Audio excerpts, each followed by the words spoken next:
We now take you live to the MEA press conference in New Delhi. Looks after 7 countries including Kuwait. So with that, I invite Secretary Sir to make his opening remarks, and thereafter we'll have questions. Over to you, sir. Thank you, Randir.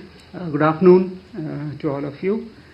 It's a great pleasure to meet you all today to brief you about the upcoming visit of the Honorable Prime Minister to Kuwait. Friends, Honorable Prime Minister Shri Narendra Modi will undertake a visit to Kuwait on 21st and 22nd December 2024 at the invitation of the Amir of the State of Kuwait, His Highness Sheikh Mashal Al Ahmed Al Jabbar Al Sabah. This marks the first visit by an Indian Prime Minister to Kuwait in 43 years and therefore assumes considerable significance. India and Kuwait share an age-old bond characterized by historical ties, robust economic exchanges, and vibrant cultural connections. There is excellent political relations between the two countries.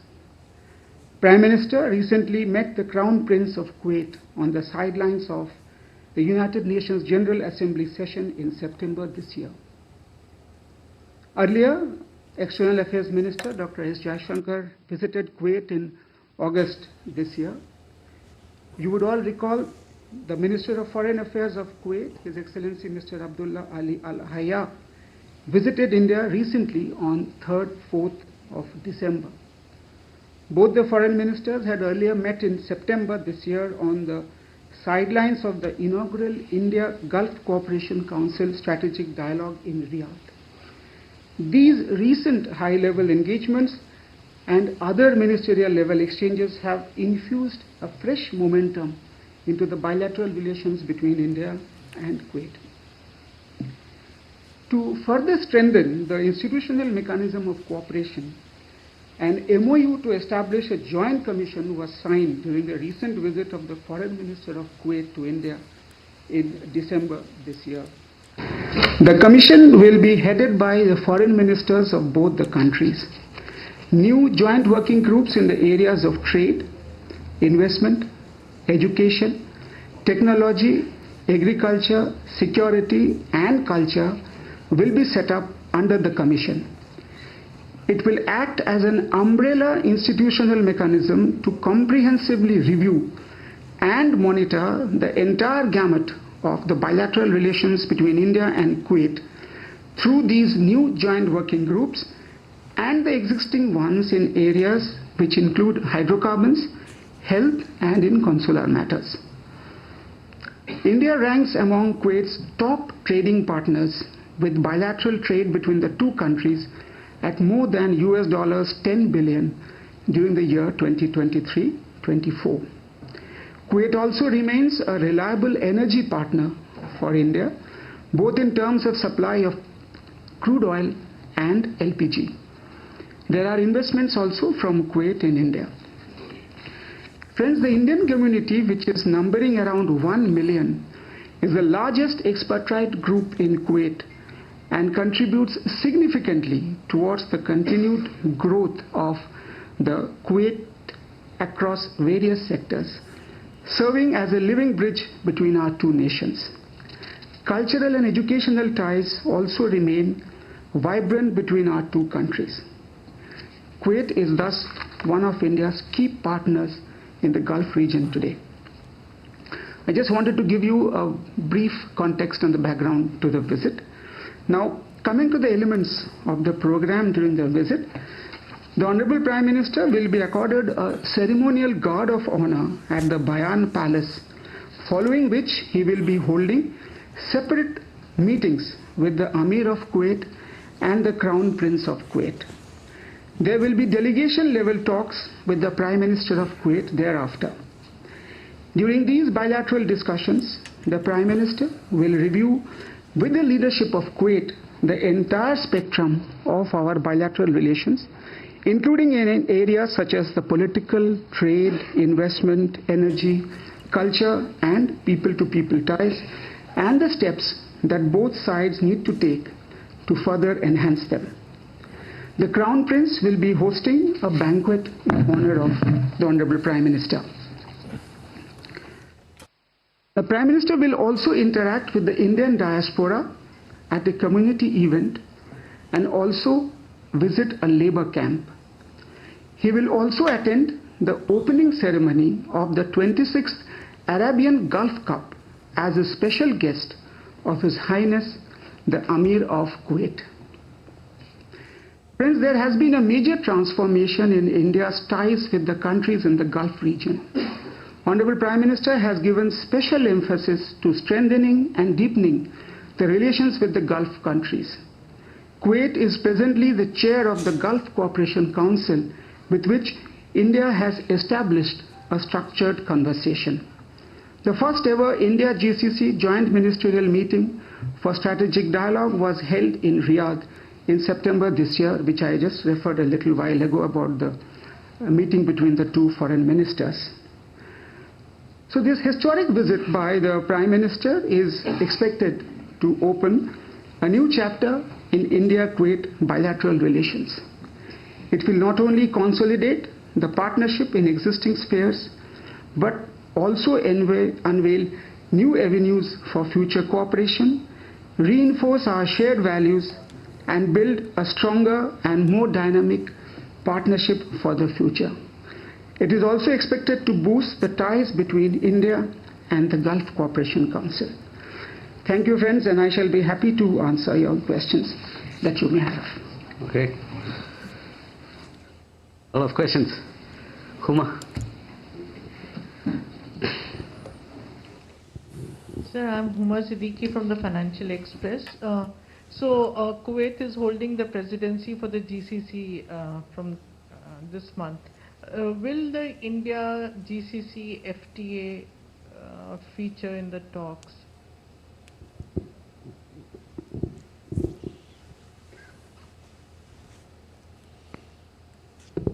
So Divya from Indian Express. Earlier this year there was a fire tragedy in Kuwait where many Indians lost their lives. So the Prime Minister is visiting a labor camp. Is there a concern about the condition of Indians living there, or is there anything that is being taken forward on that? So similar question as Divya ma'am asked. How much is the concern for the kafala system in Kuwait that has been a concern for the Indian workers? Sir, Keshav Padmanabhan from the Print. Two questions. One is on the bilateral investment treaty. I know that in 2018 it expired and new negotiations have opened. Will that feature during this visit? And added to that, there was also, I think, an MOU on defense cooperation that was being negotiated at some point. So will that also be something discussed during this visit? Thank you.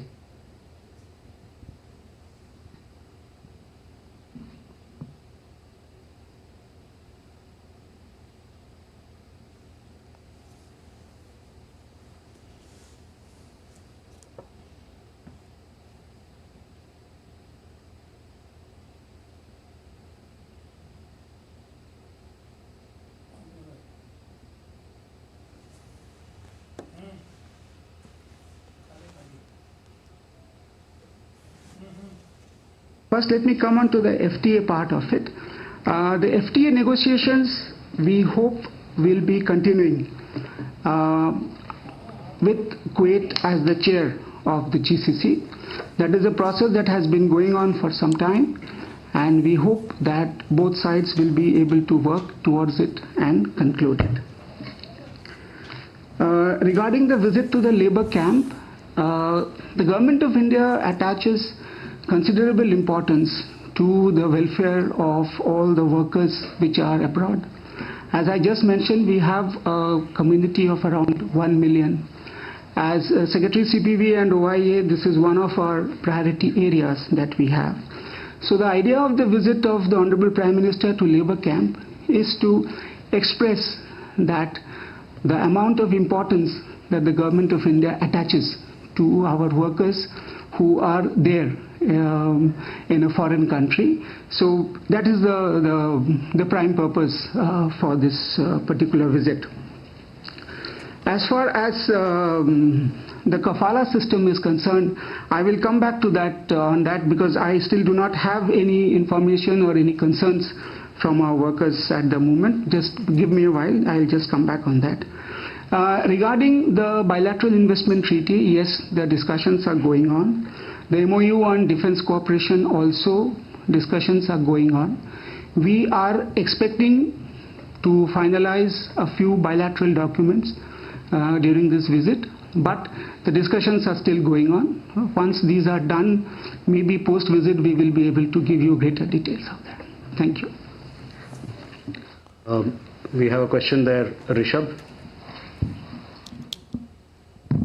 So earlier this year, when we lost 41 of our men in Kuwait, major questions were raised on the condition of living, and as you mentioned, Prime Minister would be visiting the labor camp also.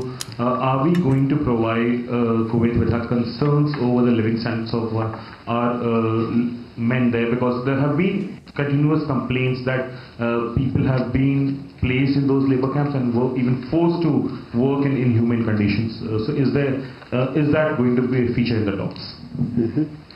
Mayanksha. Excellency, this is Ananksha Mitra. I'm an independent journalist. Sir, during this outbound visit, Prime Minister, will there be any discussion on migration and mobility? This is number one. The second part is, the Kuwait got a lot of attention, and I believe this is the first country in the Middle East region who was a part of the Belt and Road, even before it was reconstructed from over. And it's Kuwait who recognized China. So what sort of the strategic thing we can expect during Prime Minister visit? Thank you. Snehesh.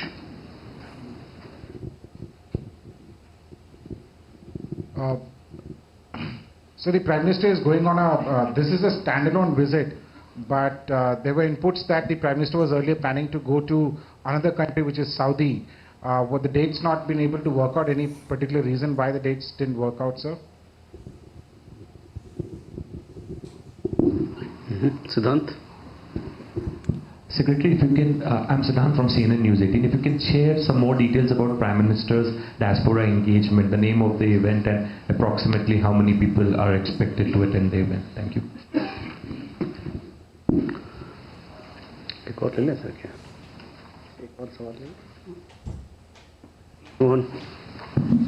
Chris Mohan Sharma from Bharat Textiles. मेरा सवाल है कि जो हमारे मजदूर भाई वहाँ पे काम करते हैं, उनके लिए जो वहाँ पे कानून है वो उनको कहीं से भी सेफ्टी नहीं देता, और उनके पास कोई पर्टिकुलर फोरम नहीं है जहाँ पे जाके वो अपनी शिकायत कर सके और उनके शिकायत का समाधान हो सके.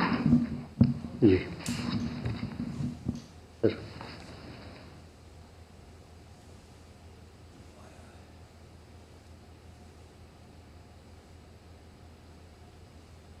Okay. I start with the issue on migration and mobility and other labor issues. See, we have a mechanism called consular dialogue between India and several other countries. Those countries where we regularly send our workers, we have a mechanism for a labor and manpower dialogue. In that particular mechanism, it's a kind of a joint working group. There, all the concerns of our side are flagged, and the Kuwaiti side take notes of that, and they try to address all the difficulties. So these two mechanisms are such that we ensure that these meetings are held on a regular basis.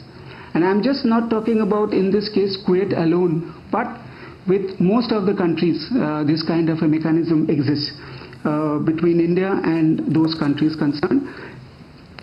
Experience has shown that such regular interaction and dialogue has really been helpful in solving these problems.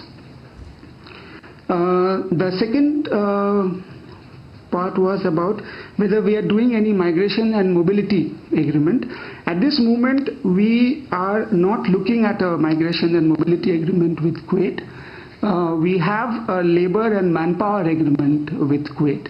Migration and mobility agreements are primarily with those countries where we are able to send workers on different kind of a mechanism, mainly the white collar workers, the professionals, like the ones which we have with UK, France, and are in the process, like you would have just seen an intention with Moldova, which was signed to have one migration and mobility agreement. Regarding the Manga fire accident which happened, see, most of our embassies go and see the labor camps, the places that our workers are staying, to ensure and see that the places are fit for their staying.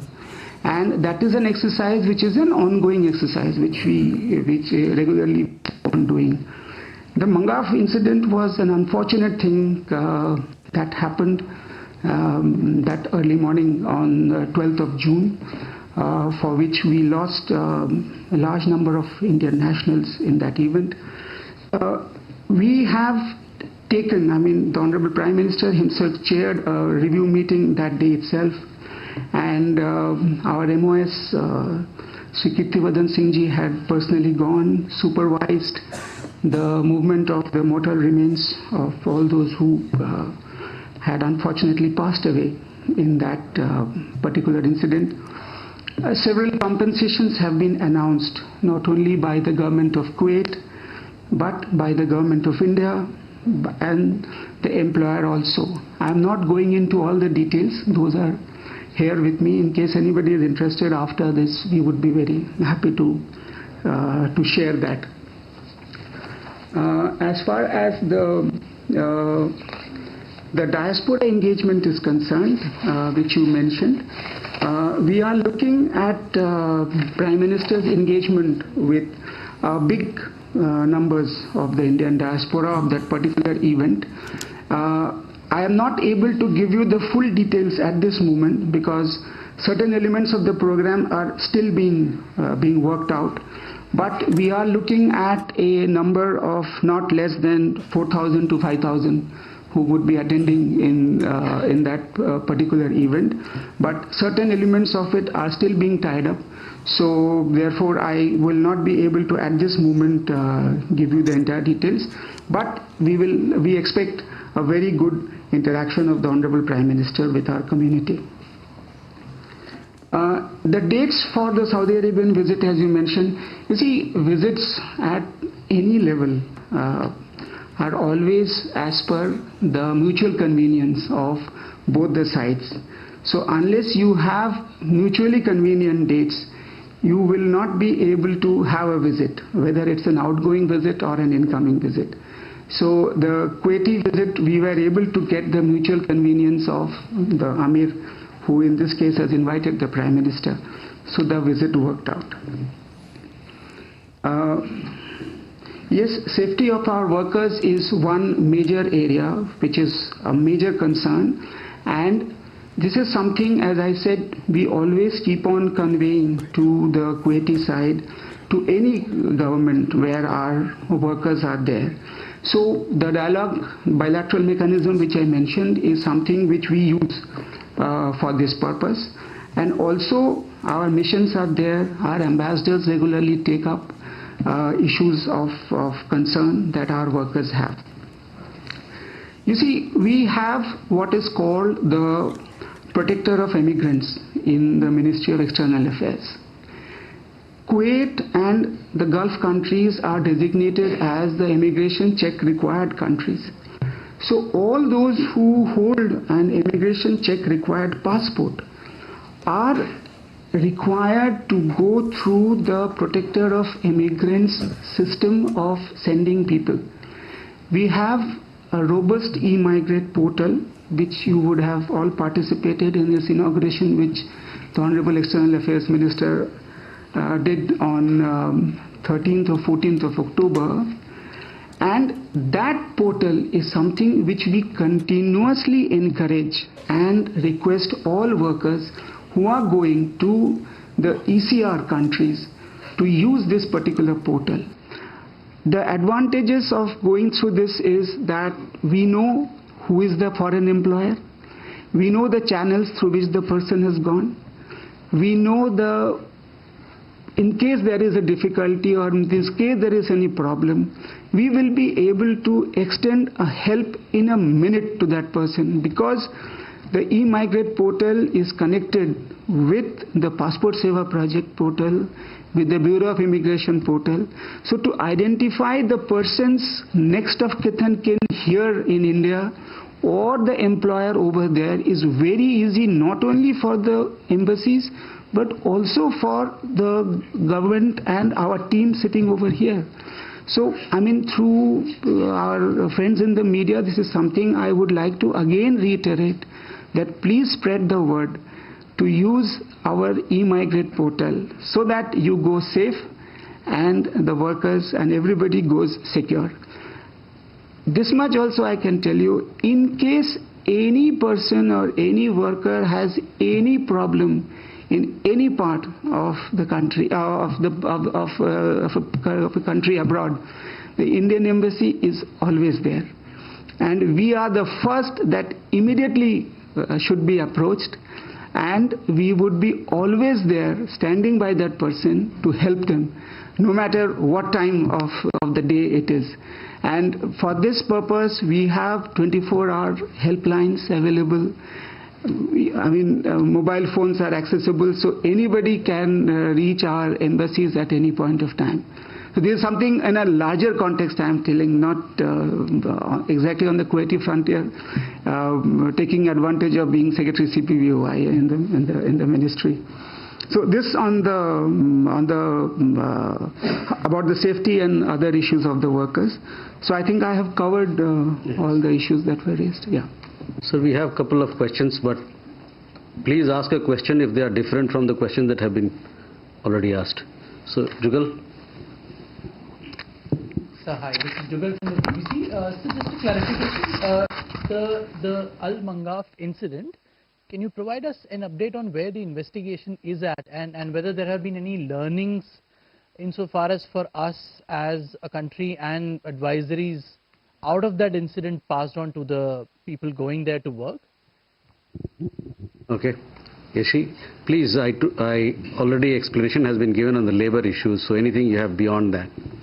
This is Yeshi Seli from the New Indian Express. The bilateral trade between the two countries is close to 10.5 billion.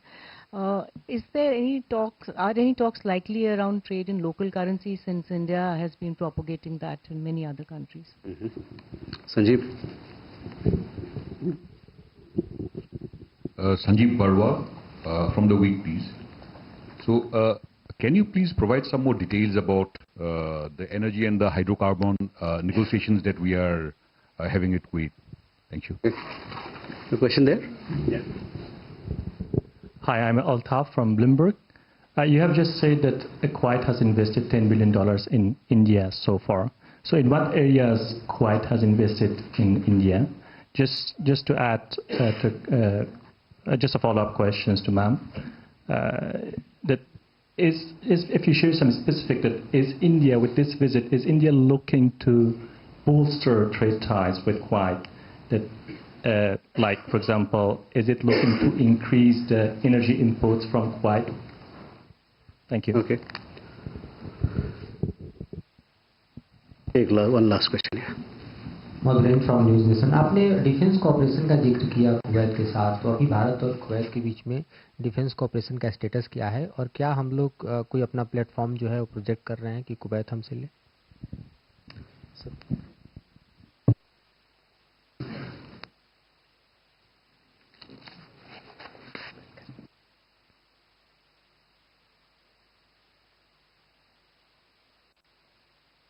I'll come back first of all on the Al-Mangaf thing. I do not have details of any investigation, the report that is going on. Maybe once the investigation report comes out, perhaps we would be able to know where all things went wrong, and thereafter take action. But definitely the lessons have been learned about the incident, and hopefully the workers, the employers who are arranging for their stay and all, will be able to provide them better. I'm sure they must be doing it. It was just an accident, so I mean, accident is something of major concern. Local currency trade, yes, something it is we are discussing with the Kuwaitis, and it's an ongoing process. At this moment, the process is not yet conclusive. During the talks, the two leaders are expected to discuss all areas of cooperation. At this moment, it would be not correct for me to really speculate or say what all they are going to discuss, but definitely we are looking at discussing all areas. Boosting trade ties, boosting energy ties, and boosting defense ties would perhaps be a part of the discussions that the two leaders would be having. The areas where this expenditure, the investment is there, I do not have the exact details. I will try to get that and provide that to you. So we hope that all the areas that you have asked, we will be able to, we will have discussions at the highest level during this visit, and hopefully new avenues and new areas will emerge out of it. Thank you, sir. With that, ladies and gentlemen, we come to the close of this press briefing. Please stay tuned, stay connected with us to get more updates on the visit as it progresses. Thank you very much.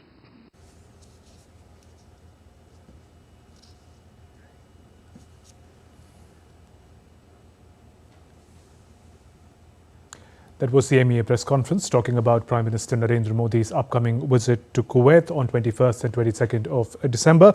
The press conference, it was shared that India and Kuwait share robust economic ties and cultural connections as well. Recent high-level engagements, in fact, have provided new momentum to the ties between the two countries. This visit is coming of an Indian Prime Minister to Kuwait is coming in more than 4 decades. Kuwait also happens to be an important energy partner. There's also a diaspora event that is lined up. Welfare of Indian workers also is going to be in focus during Prime Minister's visit. Meanwhile, India's Prime Minister, as we learned, will be on a 2-day visit to Kuwait starting Saturday, marking the first visit of an Indian Prime Minister in over 4 decades. The visit is set to cement the historic ties between the two countries, strengthen the cultural, trade and people-to-people connect between India and Kuwait. The Indian diaspora in Kuwait is elated at the news of Prime Minister Modi's historic visit to the country. Here's a conversation by DD India correspondent Akshay Dongare with several prominent members of Indian diaspora who are awaiting the arrival of Prime Minister Modi to the country. Modi is making a